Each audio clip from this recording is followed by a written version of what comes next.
Welcome back. I'm talking to Azmi Bishara, a former Arab member of the Israeli Knesset. You say that the Arabs are persecuted in Israel, but give us a sense, if you will, of the conditions in which they live. Well, first of all, not all Arabs are persecuted. If you are a loyal Arab or a good Arab, as many Zionists would say, you are not persecuted, of course. It depends what's the definition of a good Arab. What makes a good Arab? Accepting to be marginalized, accepting to be paternalized, accepting to be a second-class citizen, and be pleased and be thankful for it, because you live better than in Gaza. You have to be grateful. Probably you have to be grateful also because they took the country. I don't know. Anyway, many times when we talk like this, they would say, you should be pleased that we allow you to talk. In Syria, you cannot talk. And we would say, well, you took the whole country and you gave us freedom of speech. You know, give us back the country and take your freedom of speech if you want. At the end, Syria will be democratic. Egypt will be democratic. I know that the case of democracy will win in the Arab world at the end. But this is their countries. They have their countries. You took the country. Okay. And now you have freedom of speech. Okay, how do the bad Arabs live then? Well, the bad Arabs, as you say, exactly what you mentioned at the beginning, the bad Arabs have to do with not accepting to be tolerated because you don't think there's something wrong with you to be tolerated, or not being grateful the whole time, or if you have the pride of the indigenous people, that this is your country, and that actually they're not doing you a favor that you are in the Knesset. Probably if you look at from my side, I am doing them a favor that I am in the Knesset because this gives them legitimacy. And many Arabs blame us for being in the Knesset. Why are we there? I mean, this country is built on your ruins, etc. So people like us who come with this approach, that our rights are derived from being natives, not from Zionism, or not, it's not a favor done for us that we have to be grateful for, then you are, starting to be a bad Arab. And if you add to this, I want Israel to be a democracy, a liberal democracy, not a Jewish democracy, that our rights are not derived from my affiliation to a certain religion or ethnicity, but from being a citizen, like a liberal democracy should be. Then you don't acknowledge the Jewish character of the state. And if you say we are not Christians and Druze and Muslims, we are Arabs, like you are, you want us to recognize your national character. I mean, we have also a national character, and we have to run our cultural affairs autonomously, etc. Then you are provoking, actually, the limits of tolerance, so to say. So then you are a bad Arab. And then they try to persecute one charge after the other. And if they fail, it seems they are ready to go to the end, to charge you of treason because you do not identify with the state, or because you have connections with the Arab world, or whatever, which is a principal issue for us. We are Arabs. Do you think the Israeli state is in a state of flux at the moment? And do you think what is happening in the Middle East at the moment will determine Israel's future? Could be, yeah, it could be. If Israel does not grab now, if it does not really kidnap, really, if they don't jump on the opportunity of Arab Peace Initiative, I think they are going into a catastrophe, because at the end, what will impose itself is the fact that this is an apartheid country, and that two-state solutions will fail, and there should be one-state solution, because people will live in equality and would want to live in equality. With the time, it will be very hard to divide the country. At the end, people will not accept to be second-class citizens or to be closed behind gates. Most of the Arabs in Israel live in discrimination in all spheres of life. They cannot go back to their villages. I'm not speaking about the refugees who are outside Israel. The issue of the right of return is being now discussed. Probably you discussed it, I don't know. But it was discussed in Al Jazeera. I'm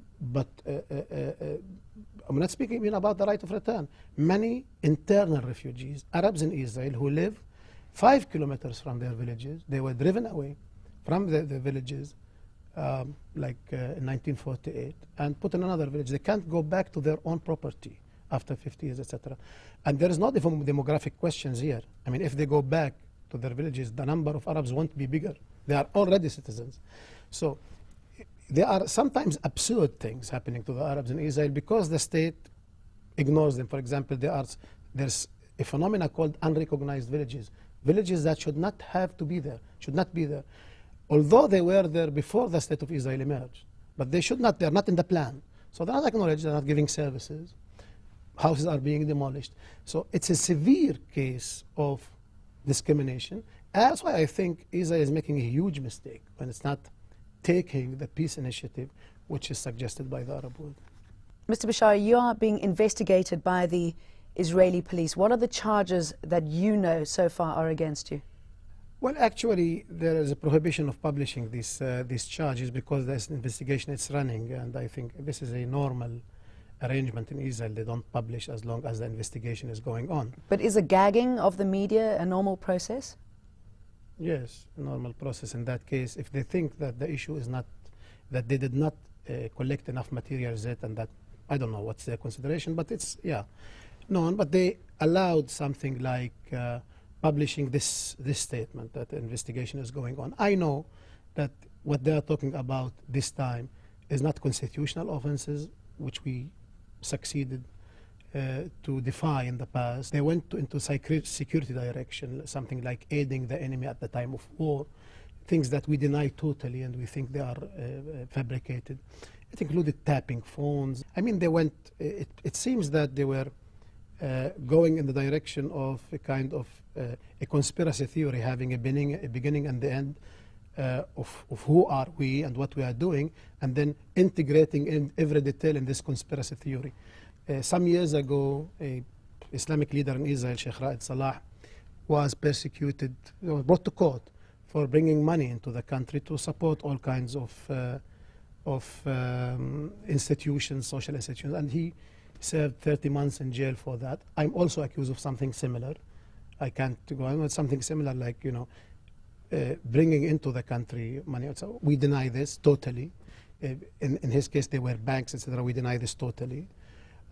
Visiting an enemy country, we said we don't consider Syria, you know, this kind of cases, but in the direction of security, with a whole choir, with a whole orchestra, you know, in the whole right-wing public opinion, is speaking about it's about time to get rid of them. People who, you know, call for Israel to become a state of all its citizens, who do not accept to give up the right of return, you know, all the... What do you think of the significance of the timing in this investigation? Well, the timing, I think that the media interest has a timing, and the interest of the security apparatus has totally different timing. The media interest, you know, blowing it all at once, has to do probably with the failure of the war against Lebanon, looking for a scapegoat, fifth column scapegoat, something like that. I think this is a mechanism that we know in cases of, let me call it, problematic minorities at times of war. Jews were like this once in Europe and were treated like that sometimes. In our case, you know, we're speaking about a minority of Arabs who are in an Israeli country in war with Arabs. So it's very easy to speak about fifth column and a scapegoat to blame at time of war, especially when they fail in war, and they failed in the war in Lebanon. It has also to do with the distribution of our ideas in the Israeli society, especially at the time of the discussion of the Israeli constitution. A lot of papers were published lately by Arab institutions actually adopting our ideas. And they diagnosed it like this. They said that actually the source of the problem is the fact that this group, Azmi Bishara or the rest, etc., publish their ideas, you know, freely, and speak about the state of the citizens, etc., although they are in the parliament. So these are two things. Now, for the security, I don't know. But it seems to me that after they failed with the first two courts, the first two charges against us, they started with the third. I don't know when they started to prepare the file, but I think when they failed with these methods, they referred to their last method, which is, in the case of Israel, we can call it the taboo, the sacred thing, the security. There seems to be some sort of division in the Arab world about whether you should face charges, whether you should find out what this investigation is, because you are in Qatar at the moment. What do you think the wider political implications will be if you go back and face trial? Well, we don't know. Actually, it has to do with the rules of the game that I don't accept. I'm not worried of the charges and facing them. Clearly, we deny them totally. Of course, we will claim innocent. There's no problem with that. The problem is the process. And the process is, you know, invading your life, invading your telephone conversations. The fact that an Arab leader and intellectual, at least I'm considering the Arab world to be, have to answer questions concerning my relationships with my friends or with other Arab intellectuals or even with Arab countries and states. There is something degrading in that I don't accept anymore. I mean, this paternalization of us and, you know, being investigated for what I think is normal, political ideas, my connections, the fact that I'm an Arab, etc. There is something wrong. There's essentially something wrong built in this way of charging somebody and investigating him. This is the problem. The rest, of course, we can face. You have been charged with talking to Hezbollah, which, you know, right or wrong, is against the law in Israel. Well, first of all, I did not talk to Hezbollah. I'm charged of talking to people who are around Hezbollah or connected to Hezbollah, possibly something like that, but not talking directly to Hezbollah. What does it mean exactly? Now, of course, we do not consider Hezbollah to be a terrorist organization. We think it is a resistance movement. And in July, it was like a country engaged in a war situation. Israel actually declared war, and there was a kind of a war situation, not a normal situation of what is called in the West a terrorist organization. I mean, their cities, their villages were bombarded, etc. It was a large-scale war.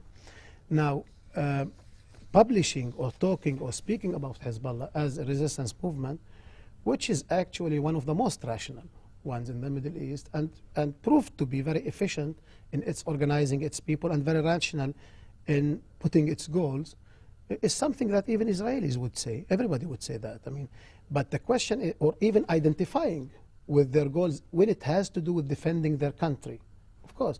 But if it's targeting civilians, of course I disagree. I mean, these are things that we published and we've written, and these are my speeches, privately and publicly. Do you think it would make a difference, though, if Israel did speak to Syria and possibly Hezbollah, and if they can't use an Arab member of the Knesset, who can they use? Well, of course, their approach is totally opposite to this. Their approach is, if you talk to Hezbollah or Syria in their service, then it's okay. But if you are talking as an Arab to Arabs who think that you have something to say intellectually, or they want to hear your opinions about things, if it's in Syria or in Jordan, you know, I have meetings in Qatar also with the leadership, with Arab countries. People would like to hear our opinion. I think this is a source of, there should be a source of pride for the Arabs in Israel that you have people that they want to be heard, they want to be listened to. Israel doesn't see it like this. If you don't work in the service of Israeli policy, then you are engaging with the enemy. Of course, many Jewish Israeli members in the Knesset, Zionists, even from Likud, would like to go to Syria. But then this is something else. Then this is Israel is doing with Syria. If you are an Arab Knesset member and doing that while opposing the policies of Israel, then it is suspicious. Then it's against the security. And we think there is something very paternalistic in that. And we don't agree. Okay, Mr. Bishara, very briefly, what does this case, if it goes ahead, mean for Arab Israelis? I think the target is actually frightening Arabs from going this way, because if you go in this way, which is the way we suggested, of demanding total, full civil rights for the Arabs in Israel and keeping the national character as Arab Palestinians, then the result would be what's happening now to Azmi Bishara. So there's something very intimidating in the process which is going on, and I think with the whole media campaign around it, the attempt is political intimidation for the Arab population not to go in that way, but to go back to the good Arab Israeli who is grateful for being connected to electricity, for example. Something like that, which is, I think it's a very colonial approach that we don't accept. Of course, people won't accept that. And I will see what the results would be. I know there's a lot of solidarity with us now, etc. We'll see what will happen. But I think the Arabs have grown up to accept now any colonial approach. Thank you very much, Mr. Bishara. Thank you. And thank you for watching Talk to Al Jazeera.